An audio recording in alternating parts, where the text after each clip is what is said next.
Assalamualaikum warahmatullahi wabarakatuh. Waalaikumsalam warahmatullahi wabarakatuh. Selamat pagi anak-anak. Pagi, Pak. Gimana kabar hari ini? Sehat walafiat.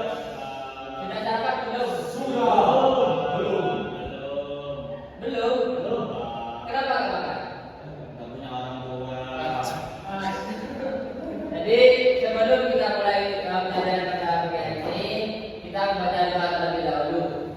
Bismillahirrahmanirrahim. Raditu billahi rabban wa bil islami dinan wa bi Muhammadin nabiyyan wa rasulah. Rabbi zidni ilma warzuqni fahma birahmatika ya arhamar rahimin. Amin. Baik, isi materi pada hari ini yaitu Khalifah Umar bin Khattab. Sebelumnya ada yang tahu siapa Khalifah Umar bin Khattab? Tidak tahu. Apa itu, Pak? Apa itu, Pak? Aku penasaran, Pak. Nah, jadi Umar bin Khattab ini adalah salah satu khalifah pada zaman Rasulullah Shallallahu Alaihi Wasallam.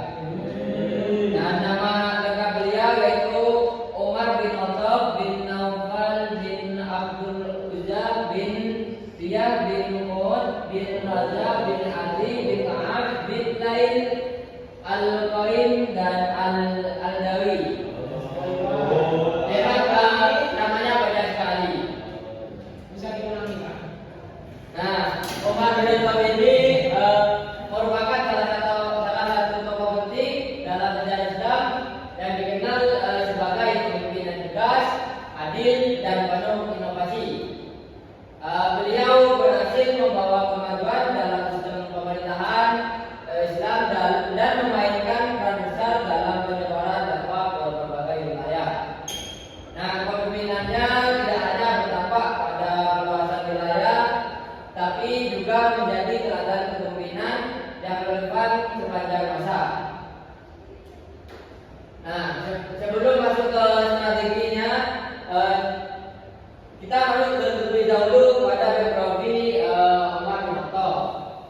Beliau ini merupakan tokoh penting dalam sejarah Islam yang dikenal sebagai khalifah kedua setelah Abu Bakar As-Siddiq.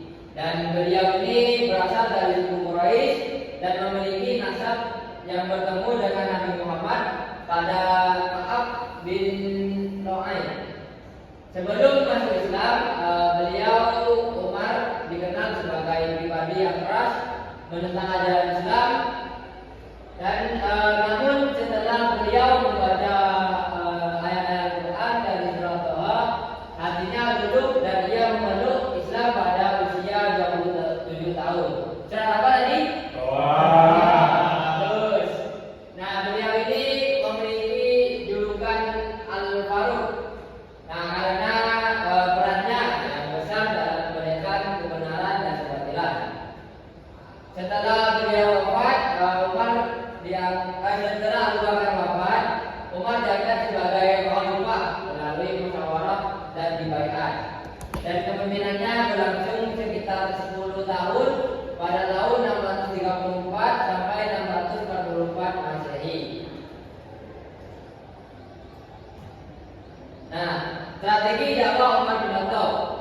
Strategi dakwah Umar bin Khattab ada 3. Yang pertama yaitu taujih. Nah, Umar menginstruksikan pada para sahabat dalam pengambilan keputusan seperti penaklukan wilayah serta memberikan bimbingan terus-menerus kepada pasukan dan para dai. Yang kedua yaitu menjalin hubungan. Nah, menjalin hubungan ini Umar menekankan pentingnya kolaborasi dan kekuasaan sosial dalam organisasi dakwah. Ia membangun hubungan erat dengan rakyatnya dan menciptakan rasa aman, kekuatan dan loyalitas. Dan yang ketiga yaitu riqabah. Umar melakukan pengawasan ketat terhadap kondisi pasukan serta mengatur berbagai perbaikan infrastruktur di wilayah taklukan seperti Irak, dan dia juga mengevaluasi kinerja para pejabat. Nah, yang ketiga yaitu prestasi kepemimpinan Umar bin Khattab. Yang pertama yaitu perluasan wilayah Islam. Umar memimpin ekspansi besar ke Persia, Romawi, dan Mesir. Di antaranya ada Sa'ad bin Abi Waqqas dan menaklukkan Persia. Yang kedua yaitu penentuan batas wilayah negara. Umar menetapkan batas-batas wilayah negara seperti pembentukan kota Kufa, Basra, dan Kuta, serta membangun masjid di pusat kota sebagai kegiatan masyarakat. Yang ketiga yaitu penetapan kalender Hijriah. Jadi penetapan kalender Hijriah pada masa Umar bin Khattab. Dan yang keempat yaitu kualitas salat tarawih berjamaah. Nah, sama seperti penetapan kalender Hijriah, penetapan salat tarawih berjamaah pada zaman Umar bin Khattab. Yang kelima yaitu pengembangan bidang militer. Jadi Umar membentuk kap militer, pasukan cadangan, sistem wajib militer, dan pengaturan logistik, dan juga kemajuan di bidang administrasi negara. Beliau mendirikan Baitul Mal, pembendaharaan negara, Kementerian Tokoh, dan sistem pelaporan kekayaan pejabat.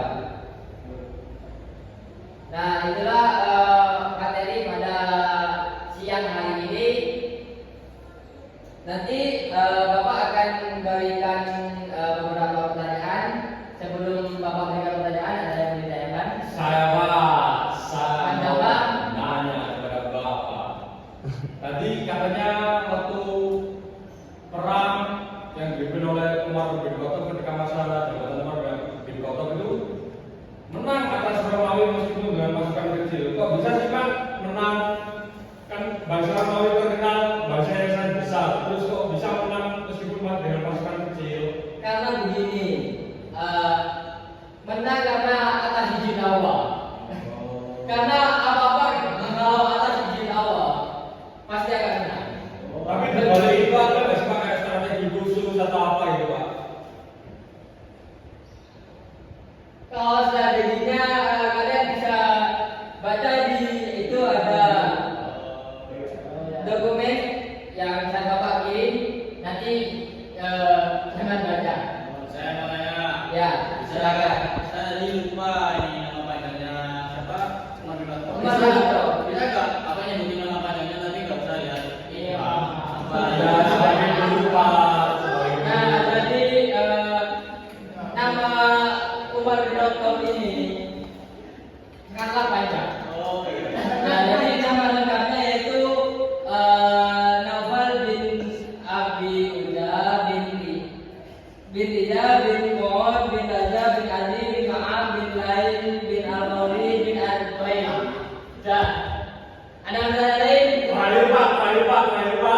Oke, silakan. Katanya umat masuk Islam karena mendengar artinya membaca surat Toha, Ya. suaminya. Nah, itu gimana sih Pak bunyi bacaan surat Toha tersebut yang bikin Umar itu dulu? Maknanya bagaimana kok bisa? Iya, Pak. Gitu loh. Artinya Secara ayatnya gimana Pak?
Sudah.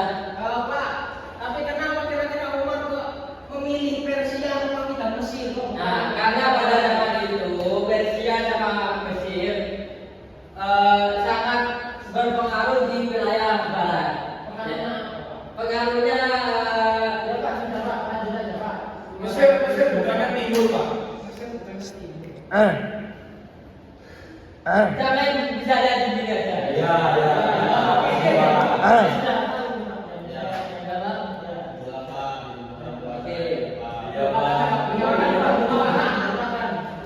Keburan dan acara dipandai selama Sekian materi pada pagi hari ini. Kurang lebihnya mohon maaf. Sebelum kita pulang, kita baca doa terlebih dahulu. Bismillahirrahmanirrahim.